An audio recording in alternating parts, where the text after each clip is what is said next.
بسم اللہ الرحمن الرحیم، اللہ کے نام سے جو رحمان اور رحیم ہے۔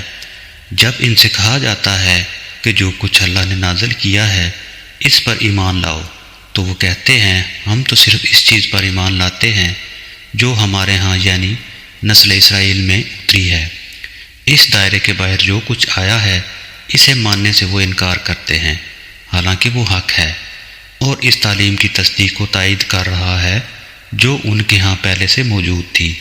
اچھا ان سے کہو، اگر تم اس تعلیم ہی پر ایمان رکھنے والے ہو جو تمہارے ہاں آئی تھی، تو اس سے پہلے اللہ کے ان پیغمبروں کو جو خود بنی اسرائیل میں پیدا ہوئے تھے کیوں قتل کرتے رہے؟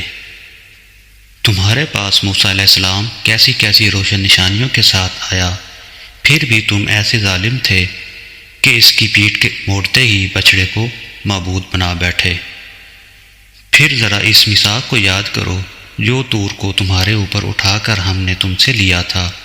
ہم نے تائید کی تھی کہ جو ہدایات ہم دے رہے ہیں ان کی سختی کے ساتھ پابندی کرو اور کان لگا کر سنو۔ تمہارے اسلاف نے کہا کہ ہم نے سن لیا مگر مانیں گے نہیں، اور ان کی باطل پرستی کا یہ حال تھا کہ دلوں میں ان کے بچڑا ہی بسا ہوا تھا۔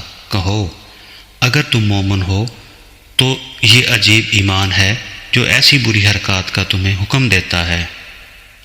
ان سے کہو اگر واقعی اللہ کے نزدیک آخرت کا گھر تمام انسانوں کو چھوڑ کر صرف تمہارے ہی لیے مخصوص ہے، تب تو تمہیں چاہیے کہ موت کی تمنا کرو اگر تم اس خیال میں سچے ہو۔ یقین جانو کہ یہ کبھی اس کی تمنا نہیں کریں گے، اس لیے کہ اپنے ہاتھوں جو کچھ کما کر انہوں نے وہاں بھیجا ہے اس کا ایک سزا یہی ہے کہ وہاں جانے کی تمنا نہ کریں۔